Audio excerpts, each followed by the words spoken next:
I got my second cup of Joe and John hoodie. Little snug on you. You're starting with a fat joke? I am. You realize I could kick your ass at any point and any day. You're going to go places. Okay. Yeah. A renowned golf coach, inspirational public speaker, proven corporate coach. What advice would you give your 18-year-old self now? Make sure that what you bring into your life is foundationally fundamental and not the secondary things that you look for in people. Virgil, thank you for being here. Thank you for being on the Second Cup of Joe. And John. John, it's something for everyone. In the holidays, in the new year, any time of the year, something for everyone. When you're buying a vehicle, you always feel a little intimidated when you go out there and they start coming out of that building and you're like, oof, something for everyone at What are you talking Rivers about? Ford. Two Rivers Ford. I'm talking about an SUV. Maybe it's something like what I drive, the Expedition, which I love. Mm-hmm. Two of them I've had from Two Rivers Ford. You got like 200,000 miles on that, don't you? On my old Close. one, I did. I had almost 300,000, wow. And my 17 is still running beautiful. The Broncos, how many of those do you see on the road? Every other car. And the Lightning, the F-150, the electric truck. You know, when you buy and finance through Two Rivers Ford, they put that home charger, John, in for free. Two Rivers Ford, Mount Juliet. You can see them all at tworiversford.com. That's right. It's Two Rivers Ford, the South's most trusted Ford dealer. It's the Second Cup of Joe and John with Joe Elvis and John Dwyer.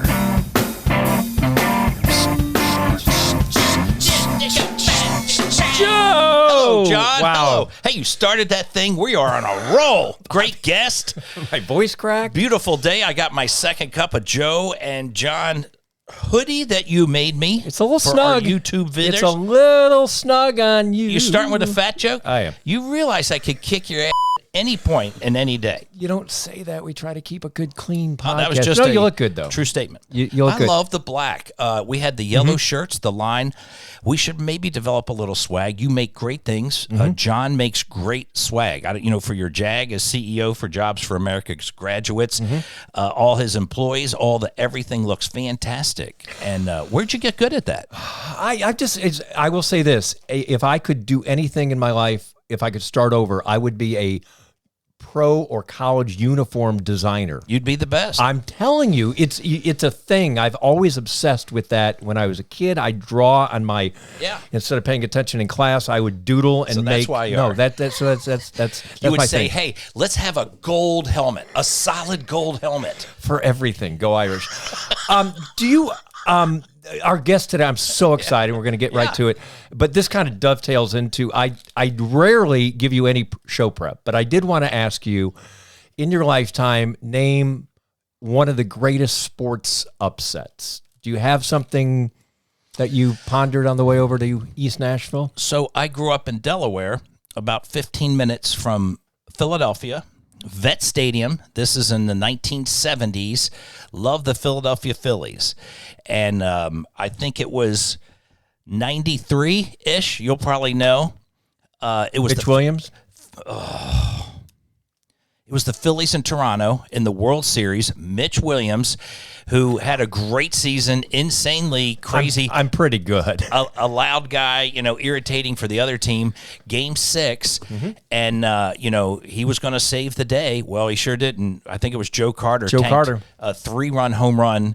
Phillies lost in Toronto due to Mitch Williams. I think that ruined his life. Eric Shaw can say something about that. He's the one that gave up Pete Rose's hit, 41-92. Not to be a Debbie Downer, he killed himself.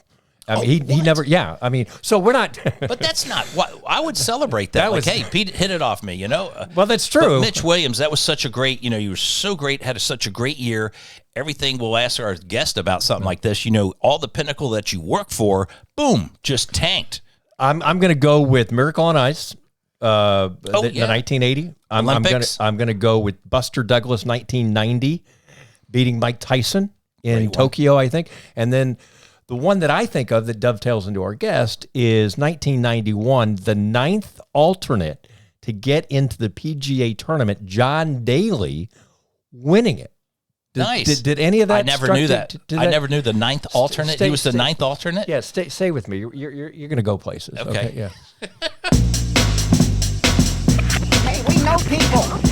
let's take a spin through Joe and John's Rolodex. Joe, it stops on H. Virgil Herring, a renowned golf coach, inspirational public speaker, proven corporate coach, acclaimed best-selling author, former Golf Channel guy, does not one but two podcasts and things on the Verge, and also the Whole Pro with Jim Vernon. We're out of time. Thanks to you. Thank Let's you, just Virgil. wrap it up, and thank you, Great Two Rivers job. Ford. No, Two Rivers Ford. No, Virgil, thank you for being here. Thank you for being on the Second Cup of Joe. And John. Yeah. I'm that's going what you got. Virginia Chaminade, 1980. Against Ralph Sampson. Against Ralph Sampson. In Hawaii. In Hawaii. I think that's the biggest. That was a great one because I don't know if there was a lot of video of that. Joe, this is college basketball. What year was that again? I think it was 1982. Ish. Okay. I think you're I think it was right. They were 82, number one in the country. And Chaminade was just full of They're a high school bunch of guys out that there. just took off the surfboards. Hey, you guys want to play some ball? got a big bean pole in here. Wants to play And that some comes ball. across the wires, and you're just like, whoa, what? That's great. Right? No, that's a good one. Daly is a good one Daly's a as great well, one. right? No So doubt. when you think about that. So what was that story? Go a little bit more. He was the 9th alternate, so somebody didn't get in. And So a whole bunch of people didn't. a lot of people didn't get it. He almost didn't go, or That's did right. he qualify? I can't remember. Well, You know. it was the PGA Championship, so he was the 9th alternate. And when I think it was Wednesday morning, Nick Price withdrew, which gave him his spot. But he was in Tennessee. He was in Memphis, I believe. I think you're right, and it was in Indianapolis at Crooked That's Stick. right. So he had to drive. Joe, you don't all even have night. to be here. We can just have this He conversation. didn't even get a practice round. He got there about an hour and 45 minutes before he teed off on Thursday. No scene of the golf course, and he's using Nick Price's caddy. How about that? That's great. Well, yeah, because he didn't have anybody to look for, That's like right. you know. And Squeaky Midland said that he'd do it. And Hooters wasn't open that in Indianapolis yet to be able to recruit somebody. Could that happen today with the depth of a field of the PGA Tour? Well, you got to understand, though, that John Daly is one of the most talented players ever. So that's one of the things that makes it hard. Is like he was riddled with demons and snakes. Still, But arguably still is. generally speaking, he could hit the golf ball as good as anybody. Yeah. He was just straddled with the animals that happen to somebody who has addiction issues. And as soon as he got under a certain amount of pressure, it brought out the worst. And it goes to show how many times he's made an 18 on a hole, a 12 on a hole. He's the only person that does that, and it's kind of just shows. But I mean, the dude is ridiculously talented. Even Tiger said it at the Masters once. They both got done playing. John asked Tiger where he's going, and he said, going to the driving range. And he goes, what are you going to do? John said, I'm going to the bar. And he's like, I'm just not as good as you. I got to keep working. Wow. And so, I mean, that's the thing is like so if somebody's that super talented, yes. And I think what we're going to see here pretty soon is these college players are getting so good that somebody is going to do a Phil Mickelson what he did in, I guess it was 91 when he won as an amateur while he was still in college. 20-year-old at Arizona State. Yeah. So, I mean, at the end of the day, there's a lot of great players. I'm very fortunate to be coaching Jackson Harrington, who lost in the U.S. Amateur Final. He's playing in the Masters and U.S. Open this year. And he's one of those guys. He hits it nearly 400 yards. Oh, my God. And he's good at everything, right? So, that's the answer. He's 19. And he's like can do whatever. Now, there's a certain thing. Like I always tell you, like there's a difference between believing you can do it and knowing you can do it. And people can win from the belief state, but they need a little help. Like coming from behind, you shoot a nice score, and then either the weather changes or the people just begin to feel the pressure. So they actually never felt the pressure, and next thing you know, they're like, Right. holding the trophy, right. But the people who we love, the people that are immortalized, know they're going to do it. And the difference, I'm not sure there's a bigger gap in sports between the believers and the knowers. Because there's a lot of people that have the talent and they believe they can do it, but there are not many people that know.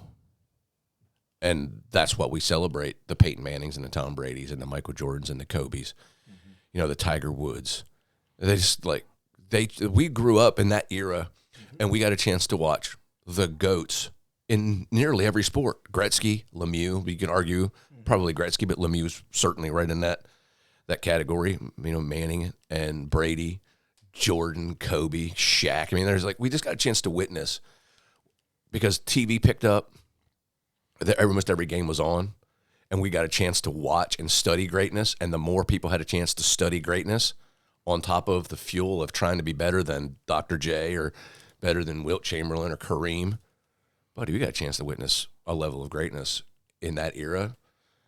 We may see it again in our lifetime, but that was pretty incredible.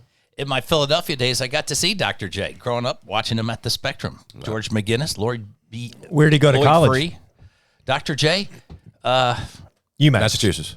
Massachusetts. UMass. Yeah. Like That's an trivia interesting. day? That's an interesting Came from the perspective. ABA. So, Virgil Herring, we're talking golf, which the three of us, obviously Virgil has done it for a living. John and I, first off, for years, 7 a.m., Hermitage, shooting scores. Scraping it. Maybe you've seen Virgil on the Golf Channel. Let's just talk a little bit about your golf history. And you always did a great job. I liked reviewing the videos of you on the Golf Channel. The Golf Channel, again, during that area, we were just talking about John Daly exploding onto the scene. The Golf Channel exploded out during the Tiger era. And, man, what a great outlet. Boy, that just was white hot. And if you loved golf, it was like if you love music, you're going to MTV. If you loved golf, you were coming to the Golf Channel. That had to be a great time period in your life. Oh, my goodness. I mean, especially at the very beginning of Golf Channel Academy, which is the teaching division that I was in. You know, it was, once again, we had the first kind of dose of like super high-speed video that we could really see things we never could able to see before. And then we got Tiger and Jordan Spieth and Rory, got all these great players to study while doing that. And in 2014 was my first, I was on right after Jordan Spieth won. And I got a chance to break down Jordan's golf swing, and they basically in my ear, like I know that I'm getting ready to come on, and we had already scripted what we wanted to do. And that was like the third week out of 4 that Spieth won.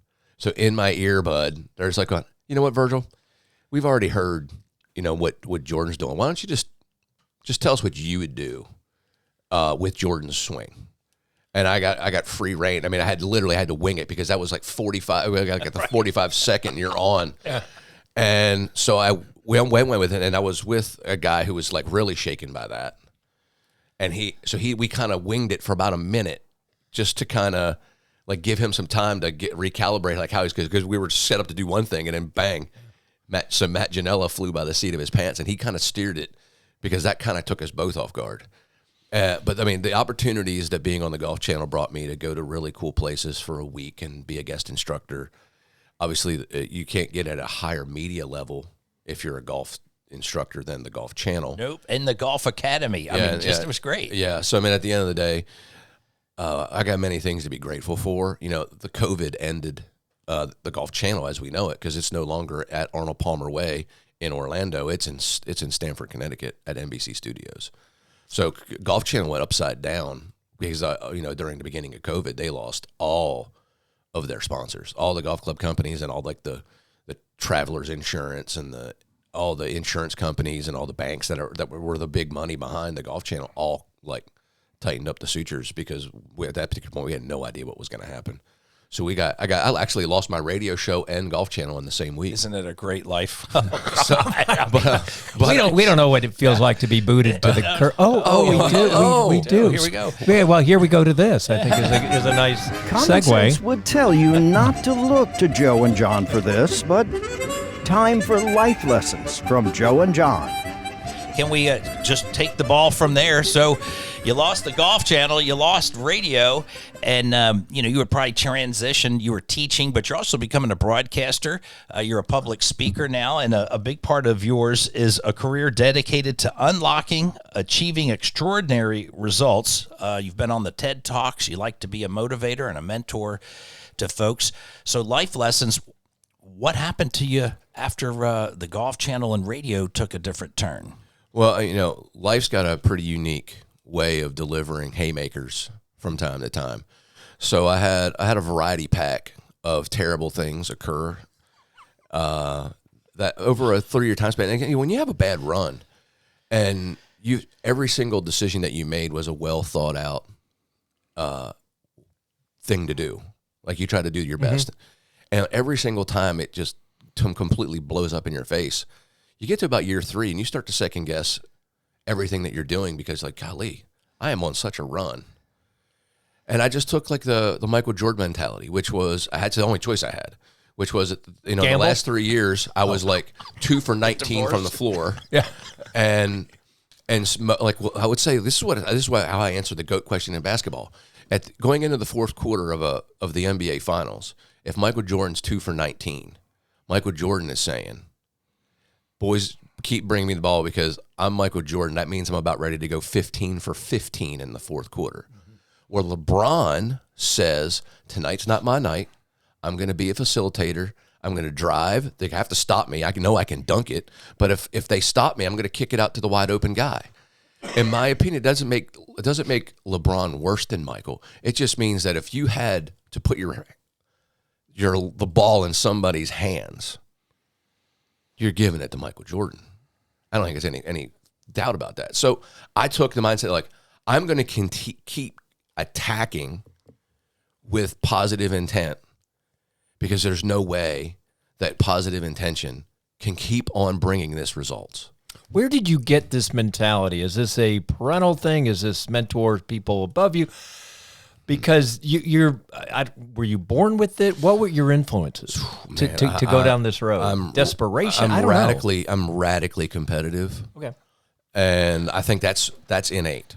My dad was the first crafter of steering that energy because, I mean, as I've noticed, most high-achieving young boys are really hot-headed because they're giving everything that they have to it. But when they start to make mistakes, they don't have enough age or experience or wisdom to understand what's going wrong. And then the sheer terror of not knowing what's going to happen now that the things aren't going the way they're supposed to go, they don't know what to do different, and that frustrates the mind. And then the teenage boy will blow up. He'll get hot-headed and, you know, do whatever. So I had to really learn how to corral the combustion when my best effort didn't work out as a pitcher, basketball player, golf or tennis when I played mostly. And so as it evolved and as I got more experience in failing, I just realized that my dad was a big Muhammad Ali fan. It's not how many times you get knocked down, it's how many times you get back up.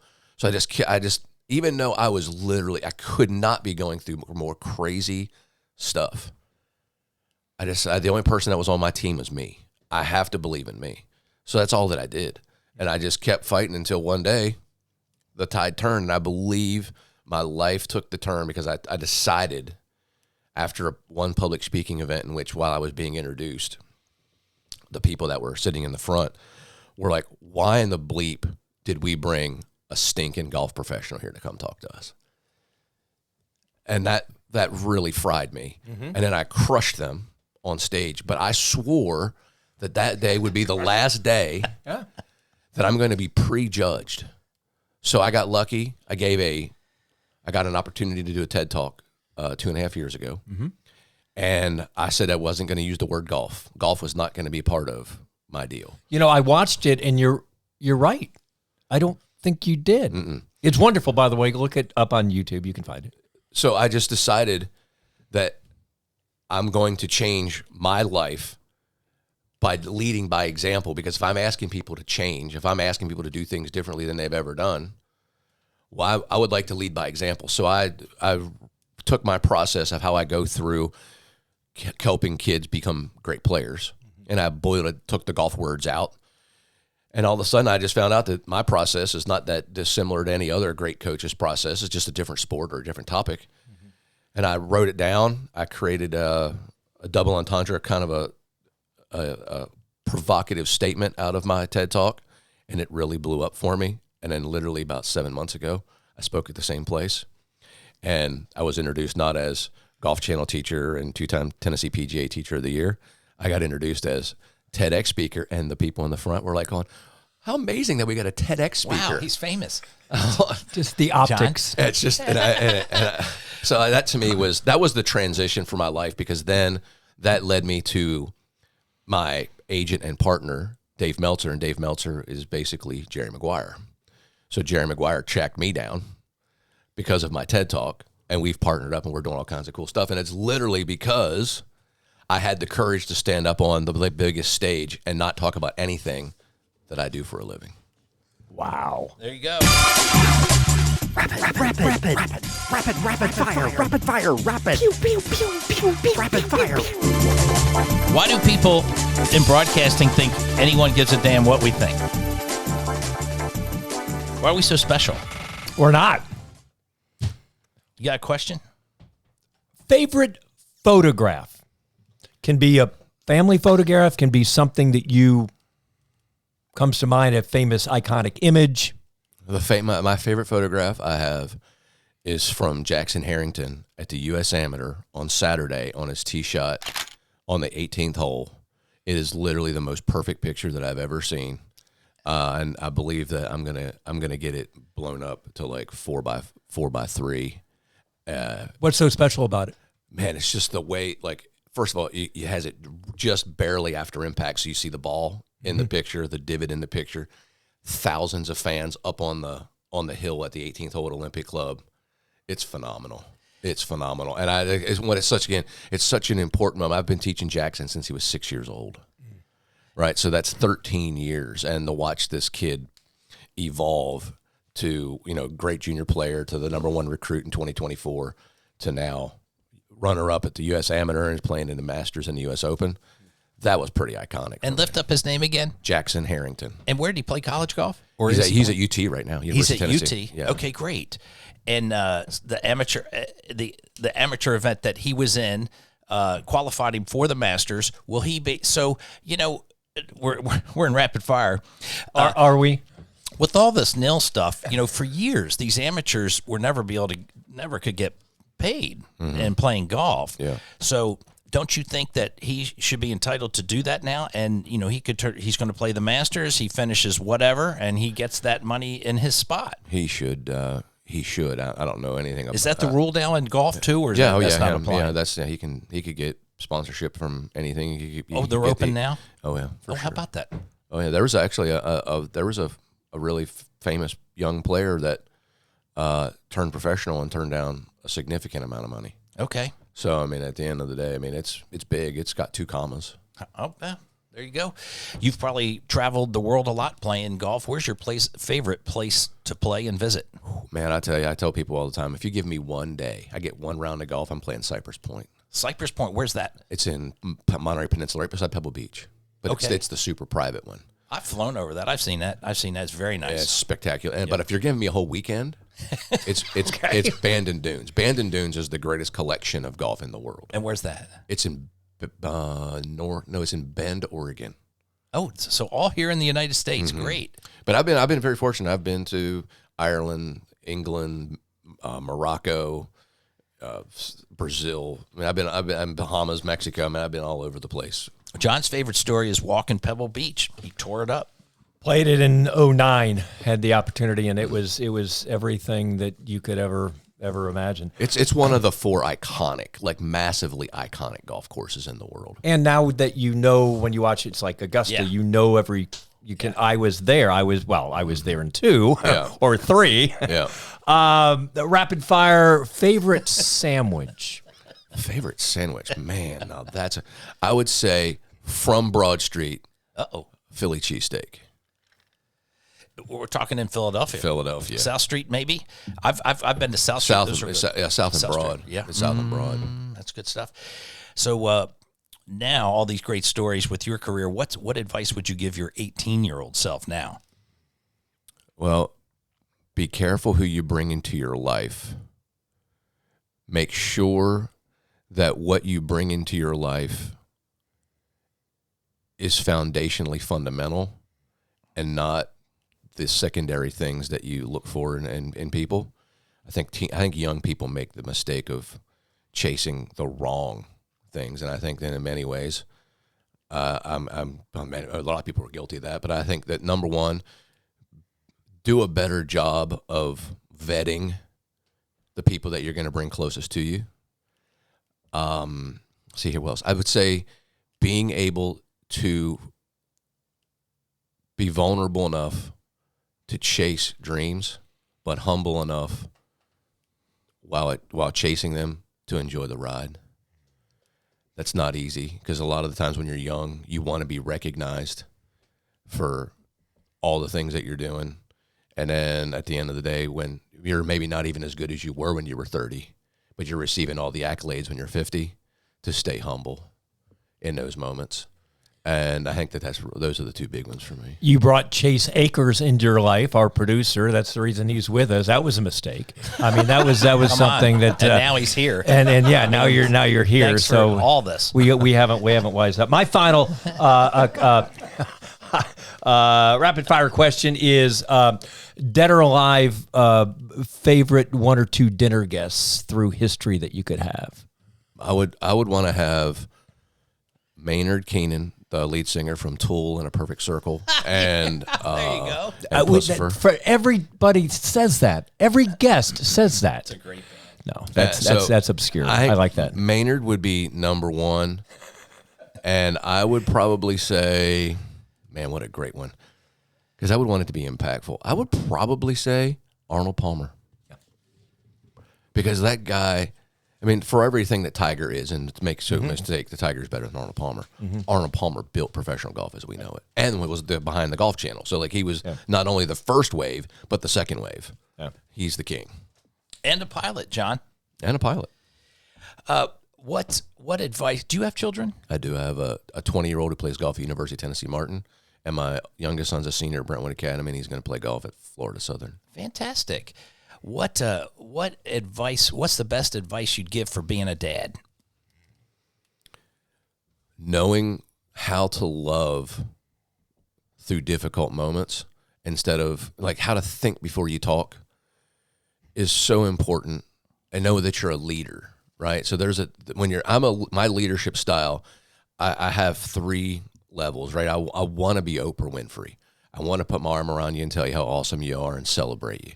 Every once in a while, I have to be Dr. Phil, right? I have to be a little stern. I have to, be corrective. I do not like being Bobby Knight, but if I have to be Bobby Knight, I'll throw a chair. I'll have to be Bobby Knight, yeah. And I don't like that place. I have not gotten to Bobby Knight, but that's how there are certain people that need to be motivated through hugs. Certain people need to be. They feel when they do something wrong, if they get the discipline, that's what I expect. Okay, I'm expecting Dr. Phil. I messed up. But it's sometimes there are people that are motivated by just being just absolutely barbecued for their stupidity. And that's the only way that they learn. So that's, to me, those are the 3 people that sit on my shoulder. Yep. And I would prefer to be Oprah, but sometimes, more times than not, I'm Dr. Phil. The Velvet Hammer. I like that. Uh-huh. Joe, you look up real in the dictionary and it says actually existing as a thing or occurring in fact. This is going somewhere. I know I have you on the edge. And you still have an actual dictionary where you flip the pages one by one. I have in the encyclopedia. I love the Encyclopedia Britannica. I would sit there for hours. World Book. I would do that. Kids don't know. Smell the pages. What that feels like. Yeah, you would smell. Yeah, right. At Two Rivers Ford, it's real. It is real. Unlike other dealers, Two Rivers Ford never adds accessories or service plans in order for you to get the best deal. There's clearly marked prices, always available there, accessible, always real. And honesty is the best policy, Joe. At Two Rivers Ford, it's Mount Juliet. It's why they're amazing. And I love their 800 number. You could, best one ever, 800-900-1000. See, Chase is even mocking me as I say that. 800-900-1000. 800-900-TOOL. No, I don't know. Okay. I'm still blown away by that answer. Anyway, Two Rivers Ford. And I'm going to call that number here shortly because the services do. They have their mobile service unit. John, you've experienced. They'll bring a car to your house, take yours to Two Rivers Ford, and do the maintenance. They'll do mobile maintenance in your driveway, light oil change, whatever you need. And it doesn't cost you nothing. One place only. See it online, tworiversford.com. Two Rivers Ford, the South's most trusted Ford dealer. Your grammar's not good.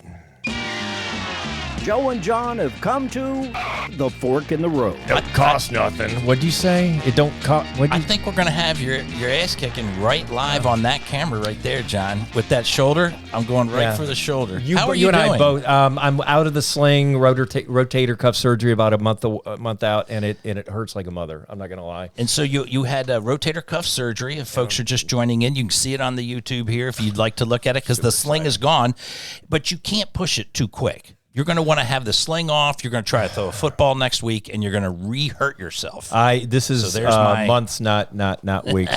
Fork in the road, Virgil. Thank you for having me as a guest on your podcast. And it dropped on. I was very excited. Never been on a podcast before, Joe. I remember you told me and that. It dropped on Christmas Day of 2020. That's exactly right.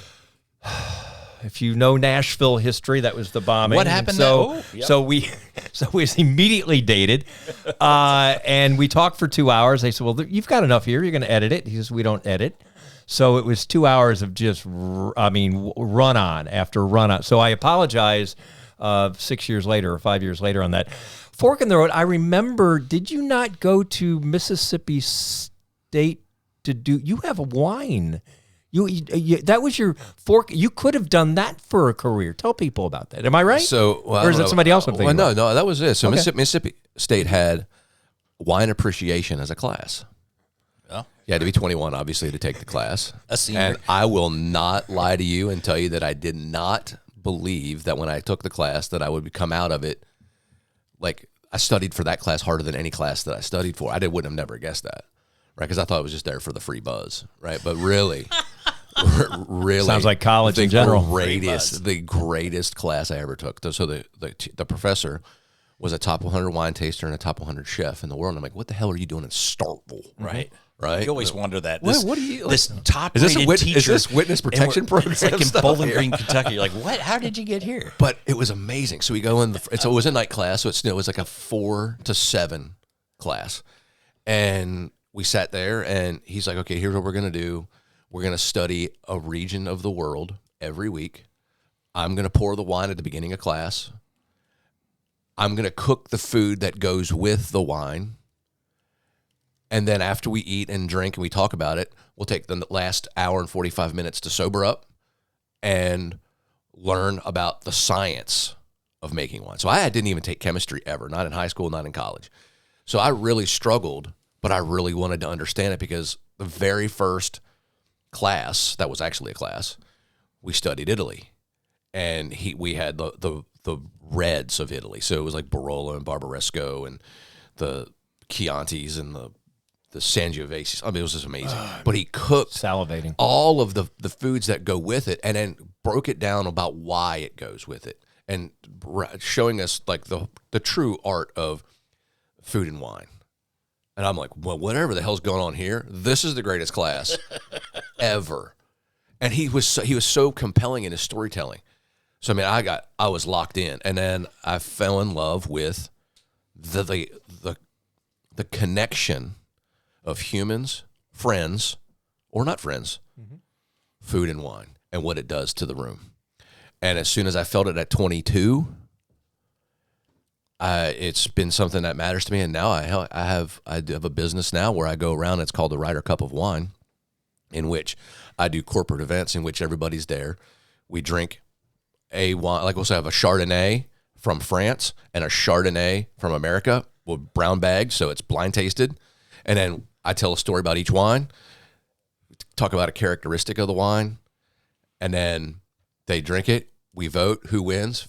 17 people voted wine 1, 22 people voted wine 2. The winner of the first match is Europe. Europe's winning 1-0, and then they would come take that glass away. How cool is that? So I've done 91 now, and America is literally 90-1, and it's amazing. Like, it's unbelievable. I've been to one. I've been to a couple that were really high end.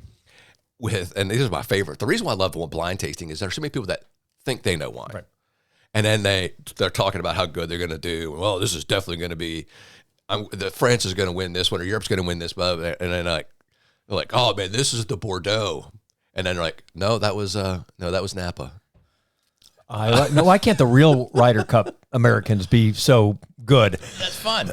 So like wine has become a major part of my life because I study human connection. I study what it takes to help people elevate themselves.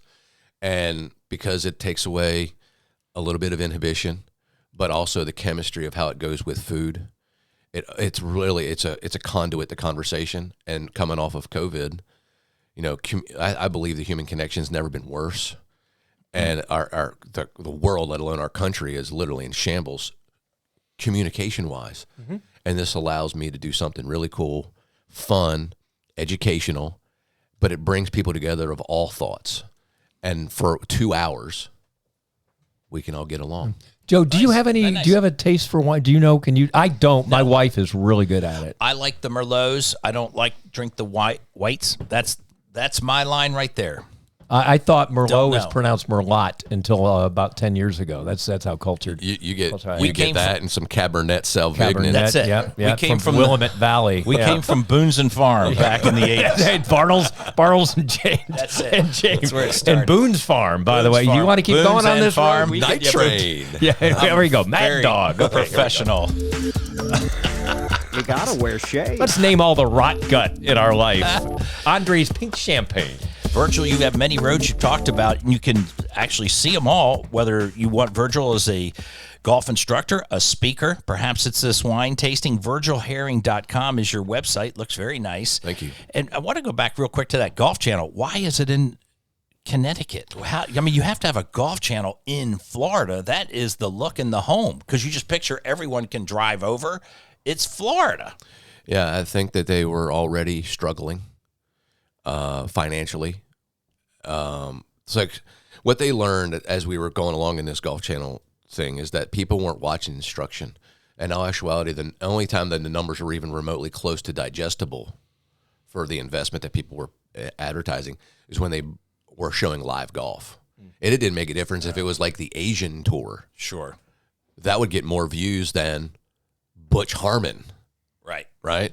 So when we were I was there with Jeff Ritter, and we were supposed to be significantly considered for the next instruction program after Michael Breed, and the Golf Fix was over.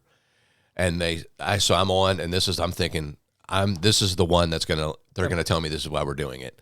And I get in there, and they say, how many views have you had on your social media? And I looked up all my LinkedIn, Facebook, Instagram, Twitter, all that, and I had 22,000 views. And that more people viewed me on the Golf Channel through my social media than they viewed it live on television. Mm-hmm. And that's when I realized, whoa, that's pretty serious. Yeah. And then COVID hit. I mean, it only hit 2 months after I was on my last time. And it was shut down. And then, numbers don't lie. And NBC got it for literally nothing. And they just said, so they moved it up. It's obviously it's just in a studio space. And they have 2 sets. And all they do is just turn the camera from one side to the other, from Golf Central to, live from. They just spin that, and that's all it is. I will say, getting through COVID, golf got me through COVID because you could be separate, and wine got me through. Right? I mean, when you think about it, there's 2 of you because you've got so many projects going now. A little bit about working with Jim Vernon. You've written a book. You do on the Virg podcast still. Mm-hmm. You're a busy guy. Your future is trending. Well, I'm driven, right? I realize that I love to help people. My main thing that moves me is I'm a conduit between where somebody is and where they want to be in a lot of ways. And I just wanted to move it past golf, not because I don't love golf. It's just that a lot of playing lessons that I'm doing with the CEOs and the presidents and what have you of companies, dude, I learned maybe more about me than I did golf today. You should really consider doing this as a business. And that was probably 8 years ago. And I just kept hearing it. And then the TED Talk really makes it come alive. So, I mean, at the end of the day, that's allowed me to do it. And that was part of the strategy of doing the talk the way I did it. But at the end of the day, I'm a coach. So I love to watch people achieve their dreams. and it's an addictive substance to me, and that's my purpose. And you're still the director of golf at over at Ensworth? No, I left there in 21. Oh boy, and that's okay. But I mean, it was. I was squeezing your thigh, Joe, when you were going down that road, Yeah, and you saw me. Look at that guy. So I was there for 5 years. When I picked up the program, it was ranked nearly 1,000 in the country, and by the second year, we were ranked number 3, and we stayed in the top 3 for 4 years. I'm going to finish with this a 2-part question. One, are you any good at golf? What's your cap? And then two, well, because Right. Larry Bird was not a great coach, but he was a heck of a player. We had a director of swimming in here, and John asked, "Can you swim?" Can you swim? Hard hitting question. But more importantly, I need one golf advice that is not the trite thing. What's one golf tip that can help golfers that you wouldn't think of? So what's your cap? I'm a +2. Okay. Nice. All right. I'm 14. I'm going to get You're higher. 12 aside, I think, if I ever played you. And then what's the one tip? What are people missing? Well, man, that's a loaded question because, it I would say this is what I would want to get out there. If you want to enjoy golf, you're not trying to compete at golf. You're just wanting to enjoy it, which is like 98% of the world. Mm-hmm. If you can set up balanced, aimed generally in the direction you're trying to go, and you can turn in a circle in the backswing, so no shifting to the right, just turn in a circle on the way back, and then return so that you finish with your right shoulder, if you're right-handed, facing a target up on the toe. You really can't. It's hard to mess that up. Okay, You lost You me. can play, Don't sway. but at the end of the day, 27 things you think of at the moment of impact. that's right. When you get to step 46, it all gets easy, right? But at the end of the day, I would want people to understand this. It's not very difficult to enjoy the game, and learning how to make a golf swing. When it comes to learning the parts of the game, the golf swing is the easiest to learn. It's the really short shots that you have to hit up over the bunker or up over a slope, or it's those shots that are hard. So I always tell people like this: if you want to be able to enjoy golf, you have to learn how to hit it. Because if you can't drive the golf ball and play with any kind of distance to it, most people will quit the game pretty quickly because you have to hit the golf ball satisfactorily to keep wanting to do it. But if you want to compete, the game starts from 4 feet in. You can't miss a putt inside of 4 feet if you're competing.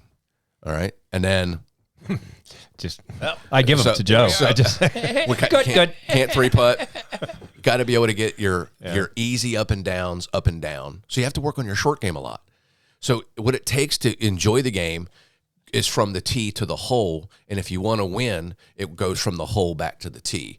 And it's sometimes when I teach a 13-year-old boy, and he gets to a point, or a girl, and they get to like 16, and now their swing is awesome. And now they think that every time they come to see me, it has to be about the golf swing, and now they're like good enough to compete or win. Now the lessons change completely. And now we're working strictly on the analytics show clearly where most of the strokes get given away, and I attack the most common areas because that's low-hanging fruit. And the more low-hanging fruit we pick, the better. And that just leads it to the only people that can beat you are the people that are better than you. And that's one of my big keys. I want you to have to shake the hand of people that beat you. Don't look in the mirror to see the people that beat you. Yep. My final question, Virgil, with that distance, you were talking about Jackson's pounding them almost 400 yards. How has this come? Is it the equipment? Are these, what are these kids doing that is generating to see them play? I went and saw the Live. You went too, I think. Mm-hmm. And it's just great to see it up front when they're playing the full tees, the full course, and that ball goes tanking out of there. It's just an amazing, violent, powerful swing. How are these young kids generating such power? Well, coaching.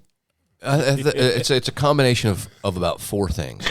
One is the technology within the golf club. All right, so now, when Jack Nicklaus was playing, they were using a steel shaft and a wooden head, and it was like swinging a sledgehammer. Now they're swinging like something that's maybe half the weight, with a driver head that's 3 times the size of the old driver that Nicklaus used, that's lighter and is used with materials that make the ball fly fast, right? Yeah. That's one. Tiger Woods brought the kind of money to the sport that would make people choose golf over a more dangerous sport.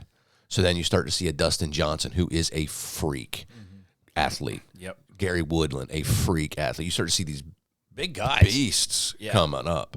But this guy that won in Europe, I mean, not Europe, in Utah, like a month ago, he's like, he hits it longer than Jack. He was averaging like 398 average. And he's a freak. So you got all these really great athletes swinging the most technologically advanced golf clubs with golf balls that are designed by aerospace engineers to not curve. And then you have TrackMan, video, and all the great coaching that's out there. You put that together. There's really, I'm telling you right now, they can do what they want with the golf ball. And Bryson just did a video on where the golf ball's going in 2 years, and it's gonna make a big difference. It's gonna be a massive reversal. People are going backward for the first time, which makes no sense to me, but that's a whole other topic. But they're not gonna be able to stop guys from hitting at 350 because they're just giants. We are now getting the great athletes because they're like, Scotty Scheffler just made $30 million, and he doesn't have to deal with concussions, CTE. Right. He doesn't have any torn ACLs and whatever. No, he may have gotten arrested because he was just so abusive in Louisville. God, what a quintuple bogey that was by the Louisville Police Department. But I mean, at the end of the day, it's safer. You get to travel the world, and you're outside in beautiful weather largely all the time with the best amenities. People are like, going, this golf thing ain't too bad. I like it. I like the golf thing, John. Well, Virgil, thank you for coming in today, and just congratulations to you on a life well lived. May God bless you and keep you in your future mentorship, which is obviously where you need to be in teaching and raising people up. Continue to lift you up here in the future. Well, thank you very much for having me. Yeah. It's kind of fun, to once again, in very little, right?